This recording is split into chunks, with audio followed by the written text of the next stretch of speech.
अर्जुन का आज फैक्ट्री में पहला दिन था और पहले ही दिन उसे सेकंड शिफ्ट में काम करना पड़ा था। फैक्ट्री में कुछ 2-4 दोस्त भी उसके पहले दिन के साथी बने थे। शाम को 4 बजे उसने काम शुरू किया था। वह फैक्ट्री वेफर्स की थी और वह पैकिंग डिपार्टमेंट में था। तैयार हुए वेफर्स को पैकेट्स में भरकर सील करना ही उसका काम था। वेतन भी ठीक ठाक था। पहला दिन कैसे जाएगा, क्या होगा, इस चिंता से अब वह बाहर निकल चुका था। वैसे उसके पास एक साइकिल थी, लेकिन आज उसके चचेरे भाई की बाइक पर वह आया था। 1 बजे फैक्ट्री का सायरन बजा और वह बाहर निकला। चल अर्जुन भाऊ, मिलते हैं कल, अजय ने उससे कहा। किस रास्ते से जा रहे हो? अजय ने अर्जुन से पूछा। मैं तो इधर से थेरगाम फाटा मार्ग से जाऊंगा, फिर आगे 10 मिनट का रास्ता है, अर्जुन ने कहा। अच्छा ठीक है, सुन, मैं तुझे घबराने का कोई कारण नहीं बता रहा हूं, लेकिन थेरगांव फाटे से सीधे जाओ और फिर वहां से जो मुख्य रास्ता है उस पर बाएं मुड़ो, अजय ने कहा। लेकिन अजय भाऊ, वह बहुत दूर पड़ेगा। अगर उस रास्ते से जाऊं तो मुझे और आधा घंटा गाड़ी चलानी पड़ेगी, अर्जुन ने कहा। अजय, जो उसकी उम्र और अनुभव में बड़ा था, इसलिए अजय ने उसे ज्यादा विस्तार से कुछ नहीं बताया। लेकिन अर्जुन अभी 19 साल का जवान था, इसलिए उसका अधीरता कभी कभी सवालों के रूप में बाहर आ जाता था। मेरा सुन, बाकी कुछ मत पूछ। अगर तुम चाहो तो कल सब कुछ बताऊंगा जब हम मिलेंगे, लेकिन अब नहीं, क्योंकि रात भी बहुत हो गई और तुम्हें बिना वजह डरने का मेरा कोई इरादा नहीं है, अजय ने कहा। ठीक है, तुम कह रहे हो कि मैं उसी रास्ते से जाऊं? अर्जुन ने हाँ में सिर हिलाया और उसने बाइक स्टार्ट की। फैक्ट्री से मुख्य रास्ते पर वह थेरगांव फाटा तक 15 मिनट में पहुंच गया। असल में उसे बहुत तेज भूख लग रही थी, लेकिन अब अजय ने ऐसा क्यों कहा?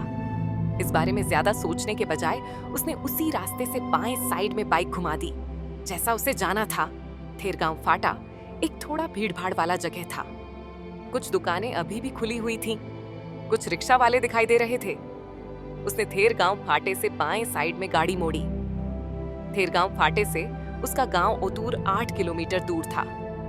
इस इलाके के बारे में उसे ज्यादा जानकारी नहीं थी, क्योंकि वह 15 दिन पहले ही औरंगाबाद से आया था। थेरगांव फाटा से ओतूर का रास्ता काफी सुनसान और कम आबादी वाला था। पहले 3 किलोमीटर दोनों ओर खाली मैदान और खेत थे, बस यही था। अब आगे एक गांव दिखाई देने लगा। गांव काफी दूर से दिख रहा था, लेकिन उसके पास के मैदान में उसकी नजर उस पर पड़ी। मैदान के बीच में कोई खड़ा था। अर्जुन ने ज्यादा ध्यान नहीं दिया और वह बाइक को मध्यम गति से चलाता हुआ सामने के रास्ते पर देखता जा रहा था। धीरे धीरे वह टेकड़ी अब उसकी नजर के दायरे में आने लगी। रास्ते से लगभग 50 से 100 फुट की दूरी पर वह टेकड़ी और मैदान था, और आसपास कोई भी पेड़ पौधा कुछ भी नहीं था। अर्जुन की नजर उस मैदान के बीच खड़े व्यक्ति पर पड़ी। पूरे काले कपड़े पहने हुए, सिर पर हुडी जैसी टोपी और हाथ में एक लंबा डंडा लिए वह व्यक्ति उस मैदान के बीच में खड़ा था। यह सवाल उसके मन में आया कि रात के इस समय वह आदमी वहां कैसे खड़ा होगा। उसने उस व्यक्ति पर नजर डालकर फिर से अपनी नजर सड़क पर ले ली और वह थोड़ा आगे बढ़ा था। तभी अचानक उसकी कानों में पीछे से एक भैंस के हड्डी टूटने जैसा आवाज सुनाई दी। वह एक पल के लिए चौंका, क्योंकि उस सुनसान जगह पर, जहां दूर दूर तक कोई छोटी सी चींटी भी नहीं दिखाई दे रही थी, वहां भैंस कैसे नजर नहीं आई? यह उसे थोड़ा अजीब लगा। उसने बाइक की गति धीमी की और पीछे मुड़कर देखा। अब उस मैदान में खड़ा व्यक्ति एक भैंस की पीठ पर बैठा हुआ दिखाई दिया। सिर्फ 5 से 10 सेकंड पहले वह आदमी अकेला खड़ा हुआ था। फिर वह भैंस कहां से आ गई? और अगर भैंस होती तो कम से कम कहीं ना कहीं दिखाई तो देती। और वहां ना कोई पेड़ था, ना झाड़ी, तो भैंस वह पेड़ के पीछे या झाड़ी के आड़ में कैसे हो सकती थी? अर्जुन को थोड़ा अजीब लगा। उसने बाइक की गति बढ़ाई और आगे बढ़ गया, लेकिन जाते जाते उसकी जिज्ञासा के चलते उसने बाइक के मिरर में पीछे देखना शुरू किया। वह रात पूर्णिमा की रात थी, इसलिए चांद इतना चमकीला था कि अंधेरा होने का सवाल ही नहीं था। उस साइड मिरर में उसे उस मैदान में खड़ा हुआ आदमी और वह भैंस, इनमें से कुछ भी नजर नहीं आया। उसने बाइक की गति धीमी की और फिर से पीछे देखा, और अब उसकी समझ चकरा गई, क्योंकि अब वहां वह भैंस और उस पर बैठा वह व्यक्ति दोनों ही उसे दिखाई दे रहे थे। अर्जुन के हाथ पांव सख्त हो गए और वह वहां से गाड़ी की गति बढ़ाकर तेजी से उस गांव के पास पहुंचा। सड़क के दोनों ओर घर दिखाई देने लगे और उसकी जान में जान आई। अब वह थोड़ा और आगे बढ़ा और सामने कुछ दूरी पर उसे कुछ लोग दिखाई दिए। एक भीड़ जमा थी। वह थोड़ा पास आया। वहां 3 लोग आपस में झगड़ रहे थे और पास में 5-6 लोग भीड़ बनाकर खड़े थे। 2 लोग मिलकर एक व्यक्ति की पिटाई कर रहे थे और बाकी लोग खड़े होकर उस दृश्य को देख रहे थे। लेकिन कोई भी प्रतिक्रिया नहीं दे रहा था या कोई भी झगड़े को रोकने की कोशिश नहीं कर रहा था। सभी लोग शांति से मजे लेकर उस झगड़े को देख रहे थे। अर्जुन ने गाड़ी की गति धीमी की और गाड़ी साइड में लगा दी और वह गाड़ी स्टैंड पर लगाकर उतरने ही वाला था कि अचानक उन 2 लोगों ने उस तीसरी व्यक्ति को जमीन पर गिरा दिया और पास में पड़ा एक बड़ा पत्थर उठाकर उसके सिर पर मार दिया। कुछ ही क्षणों में उसकी खोपड़ी फट गई और मस्तिष्क का गूदा बाहर निकल आया। सड़क पर खून का तालाब बन गया। यह दृश्य देखकर अर्जुन के हाथ पांव सख्त हो गए। उसने गाड़ी से उतरने का विचार रद्द किया और गाड़ी को किक मारकर तुरंत गियर बदलते हुए वह वहां से तेजी से निकल गया।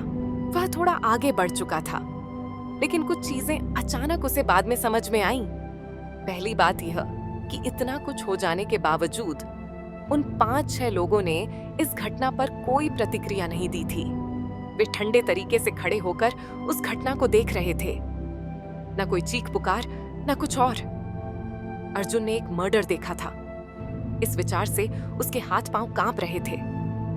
उसने थोड़ा और आगे बढ़कर पीछे मुड़कर देखा और अब उसकी धड़कनें तेज हो गईं, क्योंकि अब सड़क के किनारे न तो कोई लाश थी, न वहां कोई भीड़ दिखाई दे रही थी। दूर दूर तक बस और सिर्फ सुनसान सड़क ही उसे दिखाई दे रही थी। वह गाड़ी को तेजी से दौड़ाता हुआ अब अपने घर पहुंच गया। गाड़ी को घर के पास खड़ा कर उसने अंदर प्रवेश किया। भाई और भाभी सो रहे थे। उनके लिए दरवाजा सिर्फ बंद किया गया था ताकि उन्हें कोई परेशानी ना हो। वह अंदर आया। सबसे पहले उसका पानी पी लिया और थोड़ी देर में शांत हो गया। खाने की तो इच्छा ही खत्म हो गई थी। उसने चेहरे और सिर पर पानी मारा और सीधे कमरे में चला गया और पलंग पर लेट गया। पहले वह जो मैदान में दिखाई दिया था, अजीब आदमी, फिर वह जो भीड़ जमा हुई थी, वह झगड़ा और आखिरकार एक हत्या, सब कुछ थोड़ा अजीब सा था। नींद आ रही थी लेकिन फिर भी नहीं आ रही थी। यह आखिरकार हो क्या रहा था? कुछ समय बाद वह सो गया। मध्य रात्र हो चुकी थी। पकिए भाड़हव, तुझे नहीं छोड़ने वाला जब तक। पश्चा पकड़, इसे आज खेल खत्म कर देता हूं। मेरी बहन को फंसाता है। बाहर जोर जोर से झगड़े की आवाजें आ रही थीं। उन आवाजों से अर्जुन की नींद टूट गई। वह आधी नींद में उठा और खिड़की खोल दी, क्योंकि सारी आवाजें उसकी खिड़की के बाहर से ही आ रही थीं। उसने अपनी आंखें मलते हुए खिड़की के बाहर देखा और अब उसकी धड़कन तेज हो गई। खिड़की के बाहर 2 लोग एक तीसरे व्यक्ति की बुरी तरह पिटाई कर रहे थे। इतनी आवाज और इतनी गाली गलौज हो रही थी, फिर भी गांव के घरों से कोई बाहर नहीं आया था। अपनी आंखें मलते हुए उसने अब ठीक से देखा और उसकी आधी नींद पूरी तरह से उड़ गई, क्योंकि जो वह देख रहा था वही दृश्य था जो उसने कुछ घंटे पहले देखा था।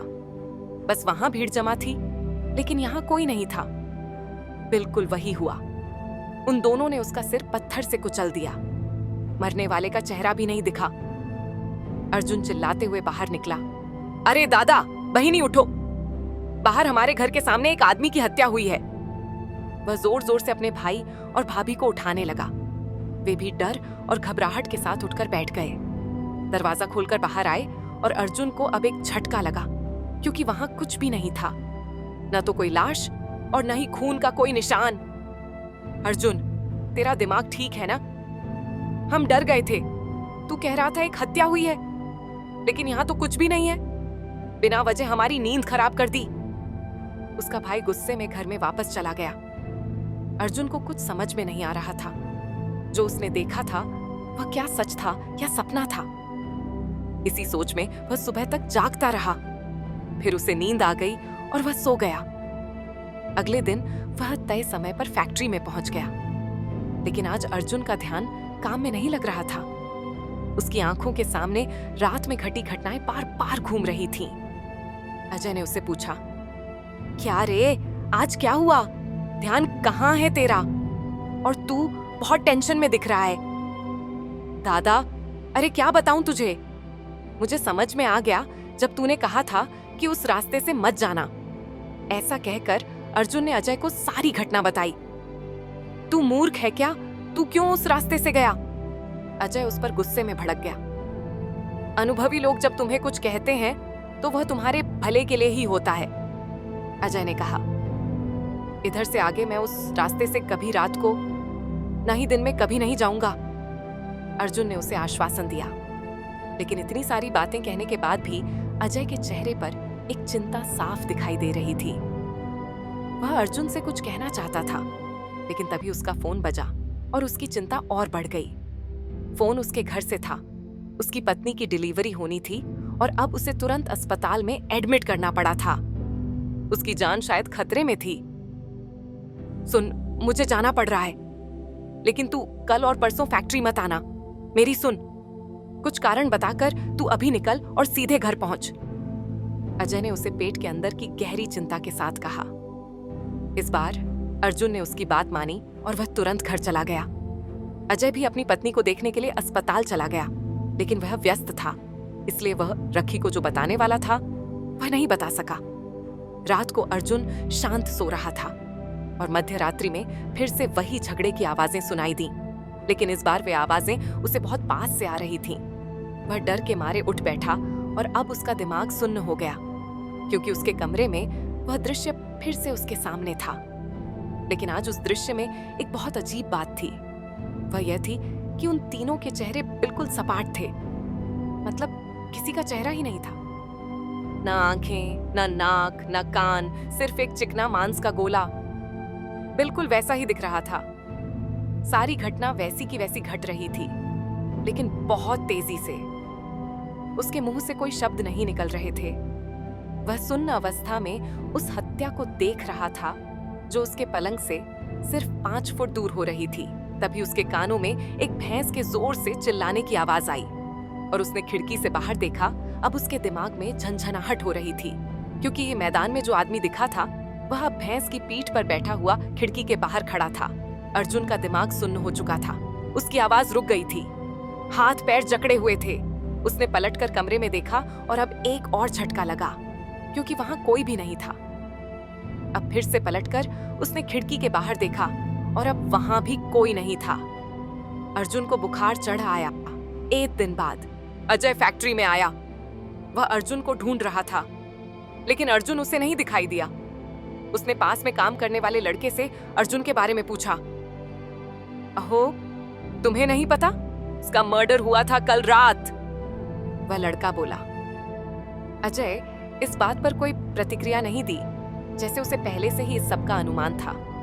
वह वहां से चला गया। लंच टाइम हो चुका था। अर्जुन के 2 दिन में बने दोस्त उसकी हत्या के बारे में बात कर रहे थे।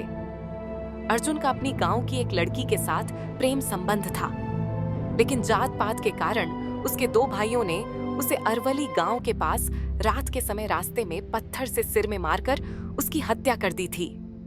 लेकिन अजय यह सब सुनकर भी एक गिल्ट में शांत था। यह बात अर्जुन के एक दोस्त रोहित ने सुनी और कहा, दादा, आप इतने शांत कैसे हो? आपका और उसका तो 2 दिन में अच्छा रिश्ता बन गया था और कल उसकी हत्या हो गई। यह जानकर भी आप बिल्कुल शांत हैं? रोहित ने पूछा। मुझे उसे सब कुछ बताना चाहिए था, लेकिन रात के 1 बजे मैंने उसे बताया होता तो वह और भी डरता, इसलिए मैंने इसे अवॉइड किया। लेकिन दादा, आप क्या बताने वाले थे उसे? रोहित ने पूछा। वो पूर्णिमा की रात थी और उस रास्ते पर जो मालरान था, जिसे यहाँ के पुराने लोग यम का माला कहते हैं। कहा जाता है कि उस रास्ते पर पूर्णिमा की रात को यमराज खुद आते हैं। उस रास्ते से जाते समय उस मालरान में जिन जिन लोगों को वह दिखा है, उन लोगों को अपना मरण 2 से 3 दिन पहले ही दिखाई देता है, वही बार बार। अर्जुन को भी वह दिखाई दिया था और उसने मुझे बताया था कि उसे अपना मरण दिखाई दिया था, अजय ने कहा। यह सुनकर वहां सभी को झटका लगा